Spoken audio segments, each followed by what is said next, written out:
nakita ko, tinakpan yung mga true names, yung picture, tinakpan eh. So kung yun yung actual na pinost niya, hindi siya pwedeng makasuhan. Hindi siya pwedeng makasuhan. O unless na-identify, nakita sila talaga. Oo. Pwede siya talaga makasuhan. Kung mapuprove pa. Ayun ang intention niya. Yes. Kasi it needs additional evidence eh. Oo. Dahil blanco eh. Oo. Pero under the Data Privacy Act, nakikita niyo ba na may violation yun? Wala akong makitang violation. Oo. Dahil? Dahil hindi totally identified. Pero Kasi alam na mga ng tao, nasa pinag-uusapan na eh, di ba? Na, Yes. Talagang si Anthony at Maris yung tinutukoy. Kaya lang hindi siya magko-cover sa ano eh. Dahil intimate yung source from intimate relationship. Ang pwede siya makover ng bawsi pa rin.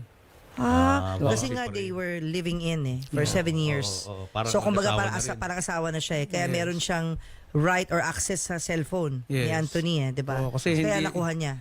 Parang Yung ganun. bawsi law kasi hindi lang basta sa para sa married eh. Oo. It also covers unmarried people. Ay, ganun pala yun. Pati unmarried. Yeah. Those who are living in, gano'n. Yes. Or staying together.